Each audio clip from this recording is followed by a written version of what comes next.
Ramon Tanque datang ke Persib Bandung bukan sebagai pemain tanpa nama. Justru sebaliknya, striker asal Brazil ini datang dengan membawa reputasi yang cukup mentereng. Sebelum bergabung dengan Persib, Ramon menjadi salah satu pencetak gol paling produktif di Liga Kamboja bersama Visaka FC. Pada musim tahun 2024 atau tahun 2025, dia mampu mencetak 21 gol dan memberikan 5 assist dalam 28 pertandingan. Catatan tersebut membuat Ramon menjadi salah satu top scorer di Liga Kamboja. Karena itulah ketika Persib mendatangkannya, ekspektasi Bobotoh tentu cukup tinggi. Banyak yang berharap Ramon bisa menjadi mesin gol baru Maung Bandung, apalagi Persib membutuhkan sosok penyerang yang mampu menjadi tumpuan di lini depan. Namun ternyata, perjalanan Ramon bersama Persib tidak langsung berjalan seperti yang diharapkan. Gol yang ditunggu-tunggu justru sulit datang. Ramon membutuhkan waktu untuk beradaptasi dengan sistem permainan Persib, gaya bermain tim, serta sepak bola Indonesia yang tentu berbeda dengan apa yang sebelumnya dia rasakan di Kamboja. Pada November tahun 2025, Ramon sendiri mengakui bahwa dirinya mengalami kesulitan karena harus beradaptasi dengan sistem taktik pelatih dan gaya bermain tim. Jadi sejak awal sebenarnya sudah ada penjelasan bahwa masalah Ramon bukan sekadar soal kemampuan mencetak gol, tetapi juga proses adaptasi. Masalahnya, seorang striker selalu berada dalam posisi yang paling mudah disorot ketika gol tidak kunjung datang. Pemain bertahan masih bisa mendapatkan apresiasi karena melakukan tackle. Gelandang bisa dipuji karena memberikan assist atau mengatur permainan. Tetapi seorang striker, ukuran paling sederhana yang sering digunakan adalah gol. Ketika striker tidak mencetak gol, pertanyaan mulai bermunculan. Kenapa tidak mencetak gol? Kenapa finishingnya buruk? Kenapa tidak bisa seperti ketika bermain di klub sebelumnya? Dan itulah yang mulai dialami Ramon Tanque. Beberapa pertandingan dilalui tanpa gol. Tekanan semakin besar. Bahkan Ramon mulai mendapatkan cap sebagai striker mandul. Padahal kalau kita melihat rekam jejaknya, label tersebut sebenarnya terlalu sederhana untuk menggambarkan seorang pemain yang sebelumnya mampu mencetak 21 gol dalam satu musim. Ramon jelas memiliki kemampuan mencetak gol. Hanya saja, ketika berada di Persib, dia sedang menghadapi fase yang jauh lebih sulit. Bojan Hodak sendiri pernah memberikan penjelasan mengenai situasi Ramon. Menurut Bojan, Ramon memang sering membantu permainan tim dengan melakukan pressing dan berlari untuk membantu pertahanan. Masalahnya, ketika terlalu banyak turun ke bawah untuk membantu tim, tenaga Ramon bisa terkuras dan akhirnya dia tidak cukup bugar ketika berada di depan gawang. Ini menjadi salah satu faktor yang membuat penyelesaian akhirnya tidak maksimal. Jadi kalau ada yang melihat Ramon hanya sebagai striker yang gagal mencetak gol, sebenarnya ada sisi lain dari permainannya yang juga harus dilihat. Dia tidak hanya berdiri menunggu bola di depan.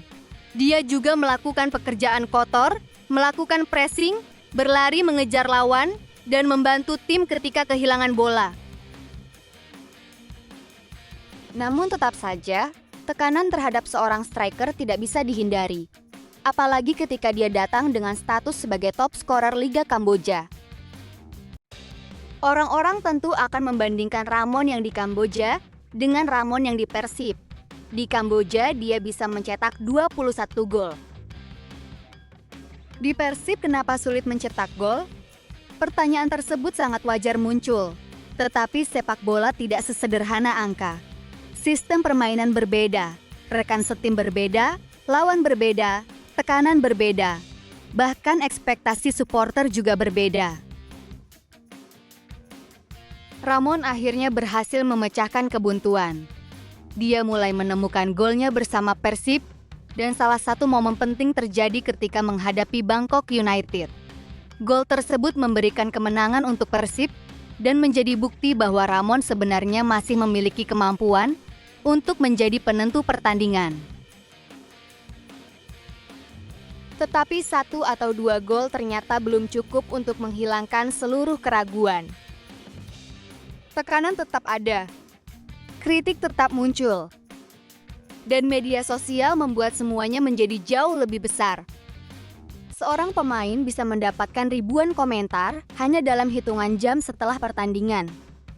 Ketika bermain bagus, pujian datang. Tetapi ketika bermain buruk, komentar negatif juga bisa datang tanpa henti. Ada yang mengkritik secara wajar, tetapi ada juga yang menggunakan kata-kata yang jauh lebih keras. Disinilah cerita Ramon kemudian menjadi semakin menarik. Belakangan muncul kabar bahwa Ramon Tanque menonaktifkan akun Instagram pribadinya dan membatasi kolom komentar di TikTok. Informasi tersebut ramai dibicarakan setelah performanya mendapatkan sorotan dan kritik dari supporter. Bahkan hasil pencarian Google saat ini juga menampilkan sejumlah pemberitaan dan unggahan media sosial yang membahas Ramon menghilang dari media sosial.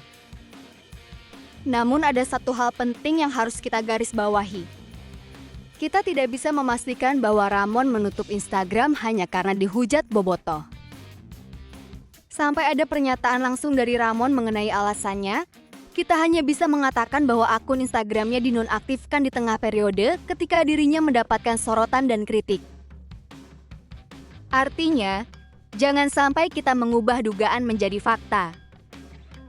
Bisa saja Ramon memang merasa terganggu dengan banyaknya komentar negatif. Bisa saja dia ingin mengurangi tekanan. Bisa saja dia ingin fokus kepada sepak bola. Bisa juga ada alasan pribadi yang sama sekali tidak berhubungan dengan kritik supporter. Hanya Ramon yang benar-benar mengetahui alasannya. Dan disinilah kita perlu melihat masalah ini dari sudut pandang seorang pemain. Tetapi kalau melihat waktunya, tentu wajar apabila publik kemudian menghubungkan hilangnya akun tersebut dengan tekanan yang sedang dia hadapi. Bayangkan seorang striker datang ke klub besar dengan ekspektasi tinggi. Sebelumnya dia mencetak 21 gol dan menjadi top scorer. Kemudian ketika datang ke klub baru, dia mengalami kesulitan mencetak gol. Setiap pertandingan performanya diperhatikan. Setiap kesalahan dibicarakan. Setiap peluang yang gagal menjadi bahan kritik. Bahkan ketika dia tidak mencetak gol, label striker mandul bisa langsung melekat. Tekanan seperti itu tentu tidak mudah. Kita sebagai penonton mungkin hanya melihat 90 menit pertandingan. Tetapi seorang pemain harus menjalani latihan setiap hari. Dia harus menghadapi persaingan di dalam tim. Dia harus menjaga kondisi fisik. Dia harus memikirkan taktik. Dan setelah pertandingan selesai, dia masih bisa menghadapi tekanan dari media sosial. Karena itu, ketika seorang pemain memilih untuk menutup sementara media sosialnya, kita seharusnya tidak langsung mengatakan bahwa dia lemah atau tidak mampu menerima kritik. Bisa saja justru itu adalah caranya menjaga fokus dan mental. Namun di sisi lain, bobotoh juga tentu punya alasan untuk kecewa. Persib adalah klub besar. Ekspektasi supporter sangat tinggi. Ketika sebuah klub mendatangkan striker dengan catatan 21 gol, wajar jika supporter berharap gol yang sama juga hadir di Bandung. Jadi kritik terhadap performa Ramon bukan sesuatu yang salah. Yang menjadi masalah adalah ketika kritik berubah menjadi serangan pribadi. Ada perbedaan antara mengatakan Ramon harus memperbaiki finishing dengan mengatakan Ramon tidak berguna. Ada perbedaan antara menuntut seorang striker mencetak gol dengan menghujat kehidupan pribadinya. Supporter berhak mengkritik pemain, tetapi pemain juga manusia. Dan sekarang Ramon berada di titik yang menarik dalam perjalanan karirnya bersama Persib. Di satu sisi, dia sudah membuktikan bahwa dirinya bisa mencetak gol. Di sisi lain, dia masih harus membuktikan bahwa dia bisa konsisten di Persib. Karena satu hal yang tidak bisa dibantah adalah Ramon bukan striker yang tidak punya rekam jejak. 21 gol di Liga Kamboja bukan kebetulan. Dia pernah menjadi top scorer. Dia pernah mencetak gol penting. Dia pernah menjadi pemain yang diandalkan timnya. Jadi pertanyaannya sekarang bukan lagi apakah Ramon bisa mencetak gol. Pertanyaannya adalah, apakah Ramon mampu menemukan kembali konsistensi dan kepercayaan dirinya di Persib Bandung? Dan mungkin justru tekanan yang sedang dia hadapi sekarang akan menjadi bagian penting dari proses tersebut. Karena seorang pemain besar tidak selalu lahir dari perjalanan yang mudah. Kadang seorang pemain justru berkembang setelah melewati masa-masa paling sulit dalam kariernya. Ramon mungkin sedang berada di fase tersebut. Dari seorang top scorer Liga Kamboja, datang ke Persib dengan harapan besar, kemudian mengalami paceklik gol, mendapatkan kritik, dicap striker mandul, lalu perlahan mulai menemukan golnya kembali. Dan sekarang ketika akun Instagram pribadinya disebut telah dinonaktifkan dan komentar TikTok dibatasi, sorotan terhadap Ramon justru semakin besar. Tetapi kita belum tahu bagaimana akhir ceritanya. Bisa saja beberapa pertandingan ke depan Ramon mulai mencetak gol secara rutin. Bisa saja dia mencetak gol di pertandingan penting. Bisa saja suatu hari nanti nama yang sekarang dicap striker mandul justru menjadi salah satu pemain yang paling sering disoraki bobotoh. Karena sepak bola memang sangat cepat mengubah opini. Hari ini seorang pemain bisa dicaci, besok dia bisa menjadi pahlawan. Hari ini orang mempertanyakan kualitasnya, besok orang yang sama mungkin meneriakan namanya. Dan Ramon Tanque masih memiliki kesempatan untuk mengubah semuanya. Dia tidak perlu menjawab komentar di Instagram. Dia tidak perlu membuktikan sesuatu melalui media sosial. Jawaban terbaik Ramon hanya ada satu. Lapangan hijau. Kalau dia mencetak gol, semuanya akan terjawab. Kalau dia tampil konsisten, kritik perlahan akan hilang. Dan kalau dia mampu membawa Persib meraih kemenangan serta gelar, mungkin label striker mandul yang pernah diberikan kepadanya akan menjadi cerita masa lalu. Karena pada akhirnya, sepak bola tidak pernah ditentukan oleh komentar media sosial. Tidak ditentukan oleh jumlah hujatan. Tidak ditentukan oleh siapa yang paling keras berteriak. Sepak bola ditentukan oleh apa yang terjadi selama 90 menit di atas lapangan. Dan untuk Ramon Tanque, ceritanya bersama Persib masih panjang. Dia masih punya waktu untuk membuktikan bahwa 21 gol di Liga Kamboja bukanlah sebuah kebetulan. Dia masih punya kesempatan untuk menunjukkan bahwa dirinya memang pantas berada di lini depan Maung Bandung.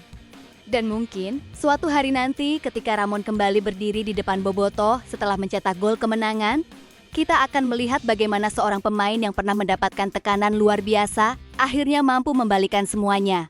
Dari top scorer, menjadi striker yang kesulitan mencetak gol. Dicap mandul, dikritik, disorot, bahkan sampai menghilang dari media sosial. Tetapi kemudian bangkit kembali.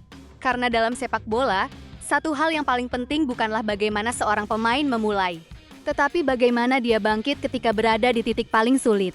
Dan sekarang, pertanyaannya tinggal satu. Apakah Ramon Tanque akan benar-benar bangkit dan membungkam semua kritik itu? Jawabannya, kita tunggu di lapangan. Terima kasih telah menonton video ini. Sampai jumpa di video berikutnya. See you!